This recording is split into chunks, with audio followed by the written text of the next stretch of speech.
This is going to be a very critical video. It will center on Anno's growth as an author in the interval of time between Neon Genesis Evangelion and the Rebuild. More specifically, on the conflict that exists between the two opposing sides of his creative personality. As I call them in the title, the Two Souls of Evangelion. Let's start by considering a series of events: the release of 3.33, the subsequent negative reception, and Anno's own reaction to it. Anno's wife, Mayoko Anno, a josei mangaka, portrays in 2017, with a comic strip later animated, Anno's journey through the creation of Studio Kara and the Rebuild movies. The making of each movie is associated with the growing of a turnip. The first two turnips are harvested without problems, 1.11 and 2.22. The third one, the biggest one yet, ends up falling on top of Anno, hurting him in the process. As you may know, the main reason why 3+1 took so long is supposedly due to Anno feeling depressed after the reception of 3.33. He thought he had grown a giant turnip everybody was going to enjoy, and was surprised when people were, to put it kindly, disappointed by it. Why am I saying this? Because, to me at least, it is scary to think that Anno was surprised by the negative reaction 3.33 received. Now, I liked the movie, especially as I didn't particularly appreciate some of the choices made in 2.22, but surely when you deliberately take away from the audience what they had shown to like in the first place, you should expect them not to be happy about it.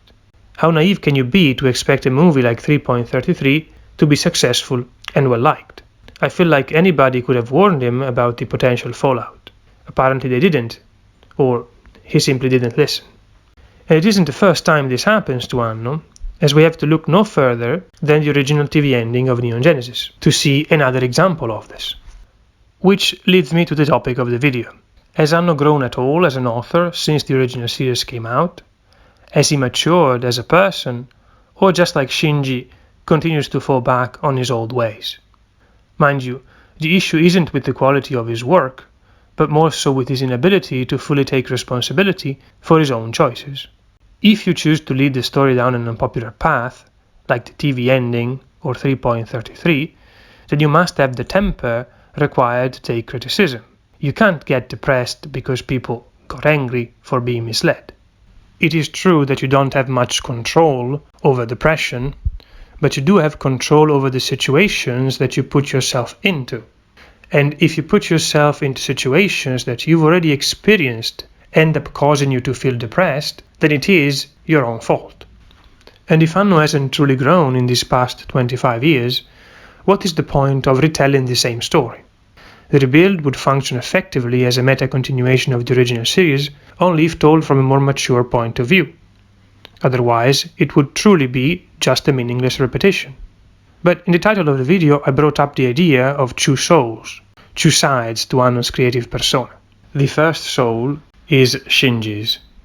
It represents Anno's tendency towards, if you pass the term, egotistical self-loathing, depression, and isolation. Think about it this way. When you're depressed, you're constantly in pain. Being in pain makes it difficult to empathize with others, as you inevitably feel like your suffering is the only one that matters. That in a sense, it makes you special and different. A negative form of egotism along the lines of I'm the worst, as opposed to I'm the best. Anno knows this is a flawed way of thinking, and attempts to criticize it in Evangelion through the character of Shinji. But, though he knows it is wrong, it is also what he himself feels when he gets depressed. This leads to a conflict in the story.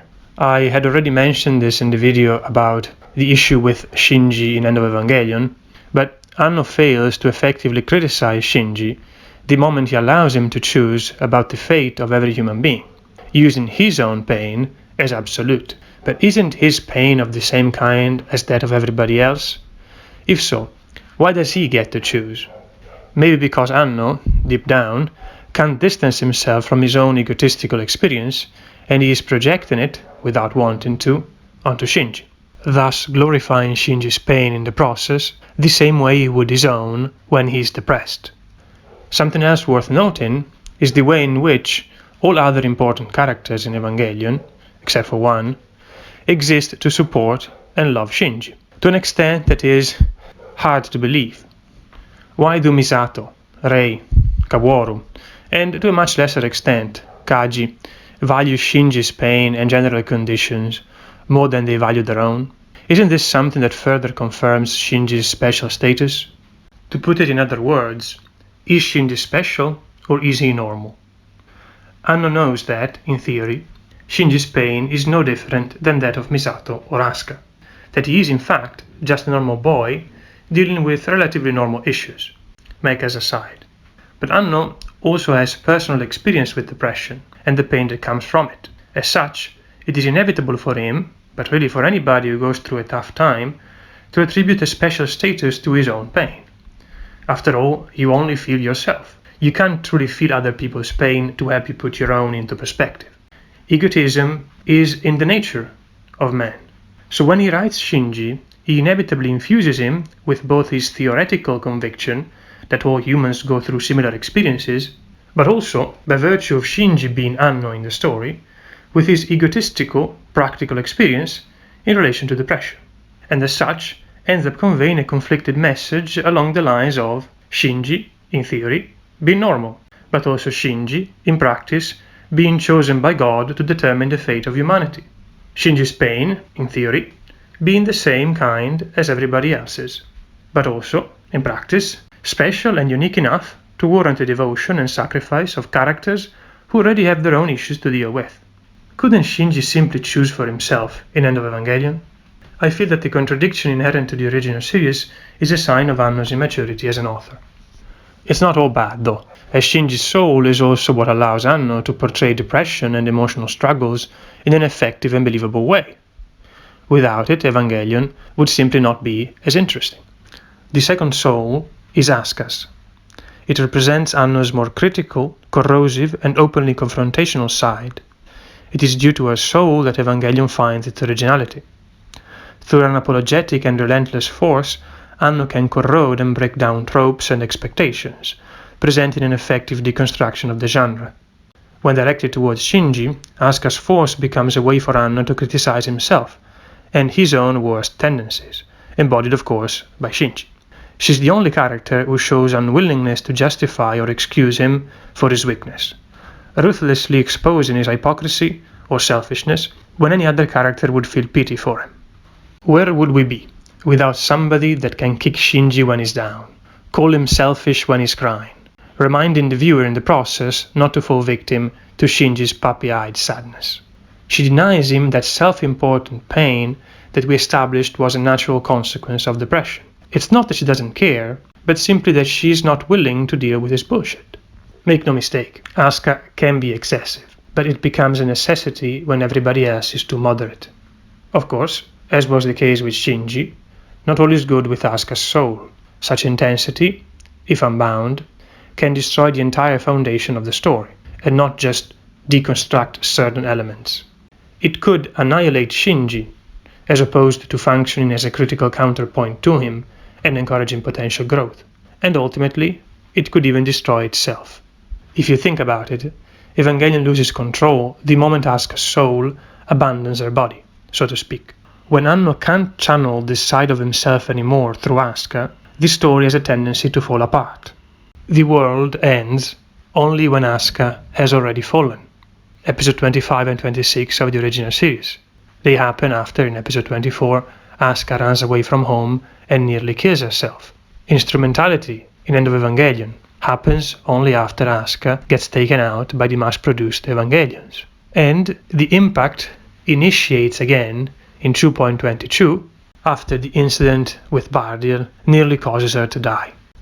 Even though Shinji and Rei are the catalysts of these events, it is Asuka's absence that stands out more. Reaching maturity for Anno, as an author, means succeeding in mediating between these two sides. Each of them, left to its own devices, is bound to fail. As in the tale of Icarus, neither flying too close to the sun, nor too close to the water, is the solution. There needs to be a mediation between the two. Asuka's soul has grown more moderate in the transition from Neon Genesis to the Rebuild. Soryu has become Shikinami and has proven her maturity. Shinji will have to do the same in 3+1, or Asuka's effort will have been for nothing. To conclude the video, I'll play a clip from 3.33 that I found as I was looking for scenes of Asuka abusing Shinji. It is Kaworu and Shinji as they find the body of Lilith. あそこに刺さってるのが目標物。そう、ロンギヌスとカシウス、2本の槍を持ち帰るには魂が2つ必要なんだ。